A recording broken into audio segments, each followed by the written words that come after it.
오늘은 에스겔서 34장 11절에서 16절의 말씀으로 선한 목자를 믿으면 일어나는 변화, 이런 제목으로 은혜를 나누려고 합니다.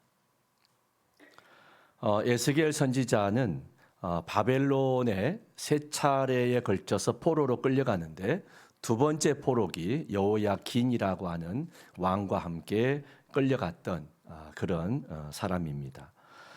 에스겔 선지자가 예언한 내용이 에스겔서인데 모두 48장으로 구성되어 있습니다. 전반부가 24장, 후반부가 24장, 절반으로 나뉘어져 있는데 전반부의 주제는 하나님의 언약을 떠난 백성들의 심판, 하나님의 심판 이야기가 나오고, 후반부의 이야기는 회개하고 주께로 돌아온 백성들에 대한 하나님의 구원 이야기가 나옵니다. 전반부는 핵심이 심판 이야기고 후반부는 구원의 이야기다 하는 것이죠. 오늘 본문이 34장이니까 구원에 대한, 희망에 대한 말씀이 담겨 있겠죠. 어떻게 구원할 것인가 라고 할 때 그 구원의 방법은 하나님께서 세우신 목자 메시아를 통해서 구원하신다라고 말씀하십니다. 사랑하는 성도 여러분, 메시아가 오셔서 온 인류를 구원하신다라는 이 예언은 에스겔서에만 나온 게 아니고 창세기에서부터 성경 전체적으로 나오고 있는 말씀입니다. 특히 구약 성경에 보면 점점 메시아가 어떤 분인지를 범위를 좁혀 오면서 예언이 되어집니다. 아담과 하와가 타락한 직후에 하나님께서 그럼에도 불구하고 내가 너희를 구원하리라, 메시아를 보내신다는 그 구원의 표징을 말씀하시지요. 창세기 3장 15절의 말씀 영상 보시고 우리 함께 봉독합니다. 내가 너로 여자와 온수가 되게 하고 내 후손도 여자의 후손과 온수가 되게 하리니 여자의 후손은 내 머리를 상하게 할 것이요 너는 그의 발꿈치를 상하게 할 것이니라 하시고. 아멘.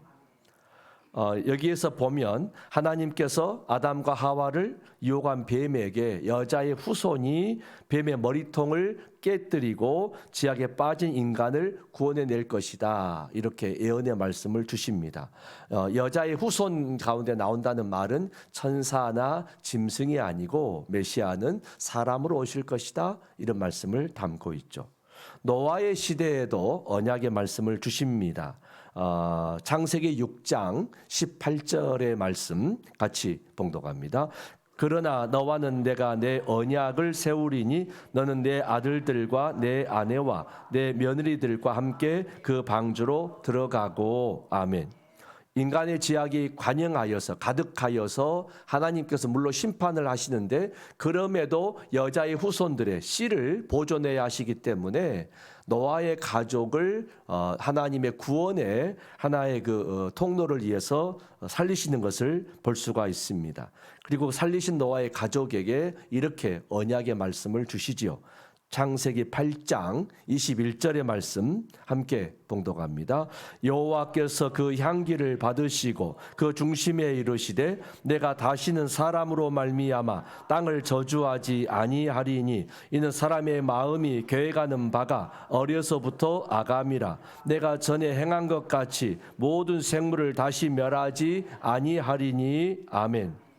하나님께서 인류는 다시는 물로 망하지 않을 것이라고 하셨습니다. 왜냐하면 메시아가 인간의 후손 가운데서 나와야 하기 때문입니다. 이어서 하나님께서는 아브라함을 택하시고 아브라함에게도 언약의 말씀을 주십니다. 창세기 22장 18절의 말씀 같이 봉독합니다. 또 내 씨로 말미암아 천하 만민이 복을 받으리니 이는 내가 나의 말을 준행하였음이니라 하셨다 하니라. 아멘. 메시아는 아브라함의 후손 가운데에서 나올 것이라, 이렇게 예언했습니다. 사도 바울은 갈라디아 3장에서 아브라함의 씨는 복수가 아니라 단수였고 곧 그리스도 예수를 말함이라고 표현하고 있습니다. 해석했습니다. 메시아는 어떤 분이신지 구약의 예언이 이렇게 점점 범위가 좁아지고 구체화되고 있는 것이죠. 그 다음에는 유다 지파에 대한 언약을 또 말씀하십니다. 창세기 49장 10절의 말씀 함께 봉독합니다. 규가 유다를 떠나지 아니하며 통치자의 지팡이가 그 발 사이에서 떠나지 아니하기를 실로가 오시기까지 이르리니 그에게 모든 백성이 복종하리로다. 아멘. 야곱이 마지막 임종 때에 후손들을 축복하면서 남긴 유언의 말씀이고 예언인데 야곱은 말하기를 메시아는 유다 지파 가운데서 나올 것이다 이렇게 말씀하고 있습니다. 훗날에 또 다윗에게 이렇게 언약의 말씀을 하십니다. 사무엘하 7장 16절의 말씀 같이 봉독합니다. 내 집과 내 나라가 내 앞에서 영원히 보존되고 내 왕위가 영원히 견고하리라 하셨다 하라. 아멘. 아브라함의 후손 중에서도 유다 지파 그리고 유다 지파 중에서도 다윗의 가문 또 여기에서 이렇게 메시아가 나올 것이다 이렇게 말씀한 거죠. 다윗의 왕위가 영원히 견고하게 된다는 것은 우선적으로 다윗이 그 후손이 영원한 왕이 될 것이라는 예언이면서 1차적으로 솔로몬 왕을 가리키지만 궁극적으로는 영원한 왕이신 예수 그리스도가 그 가운데 태어날 것이다 이렇게 말씀한 것입니다. 이처럼 구약 성경을 통해서 창세기에서부터 메시아의 예언을 쭉 정리를 일목요연하게 하면 하나님께서 장차 메시아를 보내시는데 인간 중에서 보내시고 아브라함의 후손 중에 보내시고 12지파 가운데 특히 유다 지파 가운데서 보내시고 유다 지파 가문 중에서도 다윗 가문 중에 보내시겠다 이렇게 명확하게 점점 범위를 좁혀오면서 명확하게 예언을 하셨습니다. 우리가 기억할 일은 메시아는 유대인에게서 나오지만 유대인만의 구원자는 아니라는 사실입니다. 유대인 가운데서도 하나님의 참된 양도 있고 또 이방인 가운데서도 하나님의 참된 양이 있는 것입니다. 그래서 메시아는 천하 만민을 구원할 구원자가 되는 것이죠. 또한 하나님께서는 오직 한 분이신 메시아를 통해서 온 인류를 구원하십니다. 천국은 하나지만 천국에 이르는 구원의 길은 많다라고 주장하는 이들이 있죠. 마치 이런 식으로 예를 듭니다. 산 정상을 향해 오를 때 정상은 하나지만 등산로는 여러 곳에 있지 않느냐. 이런 것을 이끌어서 종교 다원론이라고 부릅니다. 모든 종교마다 제각기 구원의 진리가 있고 마침내는 표현은 다르지만 다 천국에 이르게 하는 길이 있다. 이런 주장을 하는 것이죠. 그러나 성경 말씀은 오직 한 분, 메시아 되신 예수 그리스도만이 구주가 되신다고 말씀하고 있습니다. 에스겔서 34장 오늘 본문 바로 밖에 23절에 이렇게 말씀을 하십니다. 우리 함께 봉독합니다. 내가 한 목자를 그들 위에 세워 먹이게 하리니 그는 내 종 다윗이라. 그가 그들을 먹이고 그들의 목자가 될지라. 아멘. 오직 한 목자라고 표현합니다. 뱀의 머리를 깨부술 여자의 후손은 오직 한 분이십니다. 아브라함의 후손을 의미하는 씨도 오직 한 분을 의미하는 것입니다. 신약 성경에도 나오는 말씀이죠. 요한복음 14장 6절의 말씀 우리 같이 봉독합니다. 예수께서 이르시되 내가 곧 길이요 진리요 생명이니 나로 말미암지 않고는 아버지께로 올 자가 없느니라. 아멘. 사도행전 4장 12절의 말씀도 같이 봉독합시다. 다른 이로서는 구원을 받을 수 없나니 천하 사람 중에 구원을 받을 만한 다른 이름을 우리에게 주신 일이 없음이라 하였더라. 아멘. 구약과 신약에 걸쳐서 메시아는 어떤 분이신지 그리고 천국에 이르는 길은 오직 그분 한 분이라는 사실을 성경의 여러 구절을 제가 이렇게 증거로 들어서 간결하게 설명해 드렸습니다. 구약에서도 메시아는 한 분이시고 신약에서도 그리스도는 오직 한 분이십니다. 예수 그리스도만이 명확하게 구원자가 되신다고 말씀하고 있습니다. 그런데 오늘 본문 에스겔서 34장을 보면 본문의 바로 앞에 나오는 1절부터 10절의 내용 속에서 거짓 목자가 소개되는데 이 거짓 목자에 향해서는 거짓 목자들이라고 복수로 소개가 되고 있습니다. 이단의 교주들을 의미하는 것입니다. 자신이 마치 하나님이라고 또는 하나님의 아들이라고 거짓 주장하는 이들이 여럿이 있습니다. 이러한 이단의 교주들은 거짓 목자들이고 성경에도 복수로 표현되어 있습니다. 우리는 항상 예수 믿고 신앙생활할 때에 이단의 유혹과 이단의 여러 가지 덫을 참으로 우리가 주의해야 되고 참된 신앙을 가지고 예수를 잘 믿어야 할 줄로 믿습니다. 참된 목자는 다윗의 자손 예수 그리스도 오직 한 분뿐이십니다. 참된 목자 예수 그리스도, 선한 목자 예수님은 그러면 어떤 분이실까요? 오늘 본문에서 소개가 되고 있습니다. 첫째, 그분은 종으로 섬기러 오셨습니다. 선한 목자 되신 예수님은 이 땅에 섬김을 받으러 오신 것이 아니라 섬기러 오셨습니다. 예수님은 창조주와 동등한 분이시지만은 동등됨을 여기시지 아니하고 인간을 구원하시기 위해서 피조물된 인간의 몸을 입고 이 땅에 오셔서 스스로 종된 모습으로 오셨습니다.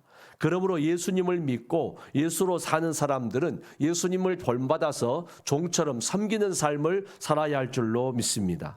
내가 누군가를 닮고자 하면 그 닮고자 하는 사람의 말과 생각과 행동을 따라하다 보면은 저절로 나도 모르게 닮게 되어 있어요. 우리가 예수를 믿고 예수를 바라보고 예수를 따라가다 보면은 예수를 닮아야 하지 않겠습니까? 내 안에 예수님 모시고 사는 사람들은 이처럼 겸손히 한결같이 종으로 섬기는 사람들입니다. 독일 간호사 출신으로 26 젊은 나이에 한국에 오신 분이 있죠. 서서평 선교사님이십니다. 이분이 그 백운동에 우리 교단에 백운교회를 세우신 분이기도 하십니다. 그분은 자신의 안일한 삶, 당시에 발전하고 발달한 유럽의 문명을 다 내려놓고 그 힘들고 어려웠던 조선 땅에 오셔서 일생을 헌신하셨습니다.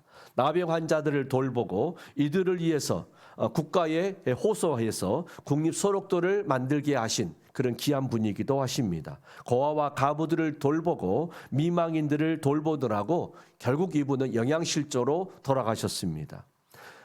많은 선교 후원비가 그에게 왔겠지만 그걸 다 남에게 도와줘 버리고 정작 자신은 마지막 돌아가셨을 때 그분의 자택에 가보니까 그 담요마저도 커서 절반을 잘라서 남에게 줘버리고 그 절반을 덮고 그 추운 겨울을 지내신 것이었습니다. 그리고 남기신 건 쌀 2옷만 남아 있었습니다. 모두가 그 모습을 보고 깜짝 충격에 참으로 놀래고 슬피하고 강주 시민장으로 이분의 장례를 치루었습니다. 선한 목자 주 예수가 내 마음에 들어오시면 나도 모르게 겸손하게 나도 섬기리라. 이렇게 인생을 살게 되는 것입니다. 아멘이시죠? 예수를 믿는다 하면서도 남에게 군림하고 야간 자는 갑질하고 경건한 모양만 보이고 있다면 안 되는 것입니다. 영적으로 아직 거듭나지 않은 것이죠. 마음의 선한 목자 예수님 모시고 사는 사람의 특징은 나도 겸손히 섬기리라 하는 것입니다. 선한 목자 예수님이 종으로 섬기셨다면 나도 종처럼 섬기며 살리라. 여러분 섬기는 것을 기뻐하시기를 주의 이름으로 축원합니다. 종으로 오신 주님은 어떤 일을 하셨습니까? 오늘 본문의 11절의 말씀 11절 같이 봉독하겠습니다. 주 여호와께서 이같이 말씀하셨느니라 나 곧 내가 내 양을 찾고 찾되. 아멘. 첫 번째로 찾으러 오셨습니다. 찾고 찾되 양을 찾으러 오셨다라고 말씀하셨습니다. 사나운 사자나 곰이나 늑대가 발톱으로 잃어버린 양을 이렇게 해치려고 할 때에 그런 양을 찾고 참으로 그 사자의 발톱에서 건져내고 이렇게 하나님의 양을 찾기 위해서 주님이 오셨다고 말씀하셨습니다. 주님께서 오신 것은 양으로 생명을 더 풍성히 얻게 하고 양을 위하여 목숨까지 버리기 위해서 찾아오셨다라고 말씀하셨습니다. 이처럼 예수님이 오신 것은 잃어버린 자를 찾아서 그 생명을 구원하기 위해서 오신 것입니다. 두 번째로 12절의 말씀 같이 봉독합니다. 목자가 양 가운데에 있는 날에 양이 흩어졌으면 그 때를 찾는 것 같이 내가 내 양을 찾아서 그리고 캄캄한 날에 그 흩어진 모든 곳에서 그것들을 건져낼지라. 아멘. 그 마지막에 보니까 흩어진 그 모든 곳에서, 캄캄한 날에 그 흩어진 모든 곳에서 그것들을 건져낼지라, 건져내기 위해서 오셨다고 말씀을 하십니다. 선한 목자 되시는 예수님께서는 양들이 고난을 겪고 지하 가운데 멸망당하는 모습을 보시고 내버려 두지 않으십니다. 그냥 교훈만 남기고 지나가지 않습니다. 선한 목자는 자신을 희생해서라도 건져내시는 분이십니다. 누군가가 종교를 이렇게 표현했더라고요. 누가 물에 빠져서 허덕이면서 살려달라고 소리칠 때에 한 사람이 지나가면서 물가를 지날 때는 조심해서 지나가야 됩니다 하고 교훈을 주고 가는 것이 공자고, 부처는 지나가면서 인생은 다 태어나면 죽게 되어 있으니까 받아들이라고 지나가고, 예수만이 물에 뛰어들어서 건져낸다고. 할렐루야. 우리 주님은 건져내기 위해서 오신 줄로 믿습니다. 14절의 말씀 같이 봉독하겠습니다. 좋은 꼴을 먹이고 그 우리를 이스라엘 높은 산에 두리니 그것들이 그곳에 있는 좋은 우리에 누워 있으며 이스라엘 산에서 살진 꼴을 먹으리라. 아멘. 사랑하는 성도 여러분, 우리의 영혼의 꼴, 영혼의 양식은 하나님의 말씀입니다. 예수님께서는 이 세상에 오셔서 팔복의 말씀을 비롯해서 우리에게 무수한 생명의 말씀을 주시고 자신을 생명의 말씀으로 또한 내어주셨습니다. 신약의 복음서에는 예수님의 직접적인 말씀이 얼마나 귀하게 많이 담겨 있는지 몰라요. 여러분, 신구약 성경 모두는 하나님의 귀한 말씀이요 생명의 양식인 줄로 믿습니다. 하나님의 생명의 말씀, 생명의 양식을 사모하는 여러분 되시기를 주님의 이름으로 축원합니다. 마지막 16절의 말씀, 16절 같이 봉독합니다. 그 잃어버린 자를 내가 찾으며 쫓기는 자를 내가 돌아오게 하며 상한 자를 내가 싸매주며 병든 자를 내가 강하게 하려니와 살진 자와 강한 자는 내가 없애고 정의대로 그것들을 먹이리라. 아멘. 말씀에 보니까 상한 자를 내가 싸매주며 병든 자를 내가 강하게 하려니와 이렇게 말씀하셨습니다. 선한 목자 되시는 예수님께서는 예수를 믿는 여러분에게 이렇게 싸매주시고 병든 자를 고쳐주시고 은혜를 함께 하실 줄로 믿습니다. 사랑하는 성도 여러분, 예수 믿고 구원받는 우리는 하나님께서 양으로 삼으신 택한 백성들입니다. 그런 자부심을 가지시기 바랍니다. 예수님은 우리의 참된 목자가 되어주십니다. 우리가 방황할 때에, 우리가 힘들어할 때에, 우리가 넘어질 때에, 우리가 어찌하면 좋을까 탄식할 때에 주님은 우리를 찾아와 주십니다. 건져주십니다. 좋은 꼴로 먹이십니다. 상했을 때는 싸매어 주시고 병들었을 때는 강하게 해주신다고 약속하셨습니다.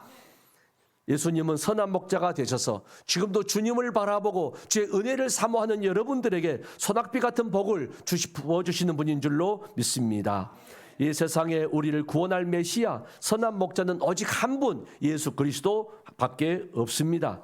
선한 목자가 되신 예수님을 마음에 모시면 우리의 삶에도 변화가 반드시 일어납니다. 세상에서 예수를 모를 때에는 돈밖에 모르고 명예밖에 몰랐습니다. 권세밖에 모르고 욕망을 따라 살았습니다. 이랬던 내가 예수님을 영접하고 예수님을 바라보고 예수의 가신 길을 따르고 살다 보니까 거룩한 변화들이 일어나는 것이죠. 자신의 옥합을 깨뜨려서 주님을 기쁘게 하는 일을 즐거워하게 됩니다. 비만 오면 지붕이 새는 교회에서 어느 날 학생의 예배를 드리는데 한 여학생이 대표 기도하면서 눈물로 이런 기도를 합니다. 하나님, 내가 사는 집은 비가 와도 비가 새지 않는데 어떻게 하나님의 집은 비만 오면 셉니까? 하나님 제발 도와주세요. 이런 기도를 했습니다. 이 기도를 들은 학생의 부장 선생님이 집에 돌아와서 밤새 고민을 합니다. 그러다 자신이 살던 조그만 아파트 전세를 월세로 바꾸고 그걸 헌금으로 드립니다. 본래의 마음은 전세 살면서 돈을 좀 전략에 모아가지고 조그만 집에다 장만하려고 계획했다가 이 어린 학생들의 기도를 듣고 내가 이 어린 학생들 믿음만 못 해야 되겠느냐 마음이 찔려가지고 전세를 월세로 바꾸고 그렇게 헌금한 거예요. 갑자기 교회 헌금이 목돈이 들어오니까 재정부장과 장로님들이 이게 뭔 일이냐 깜짝 놀라서 물어보니까 그런 내용의 그 헌금이었어요. 이 헌금 소식을 듣고 장로님들부터 회개하고 눈물 흘리고 참으로 어린 학생들이 비가 새는 교회를 위해서 울고 있는데 우리 장로들이 뭐 하느냐? 하고 다 같이 회개 기도하고 헌금하기 시작해가지고 교회를 지었어요. 그게 우리 기장 여수 중북교회입니다. 할렐루야. 내 안에 예수님 계시면 예수님 기뻐하실 일을 자꾸 하고 싶어져요. 남들이 왜 그렇게 하느냐라고 물어도 주님 앞에 드리고 싶어요. 수고해도 즐거워요. 섬겨도 몸은 좀 피곤하지만 마음은 그렇게 기쁠 수가 없어요. 보람된 마음이 가득합니다.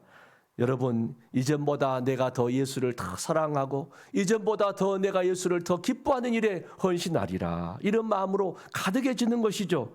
주님께서 십자가에서 나는 너를 위하여 모든 것을 내어 주었건만 너는 나를 위하여 무엇을 주느냐 물으실 때에 주님, 나도 주님 앞에 드리고 살고 싶습니다. 수고하고 섬기고 내가 봉사하며 겸손히 종의 길을 따르기를 원합니다. 할렐루야. 선한 목자 예수님을 본받아 살게 되면요, 나도 모르게 주님 가신 길이 너무 즐거워져요. 기뻐져요.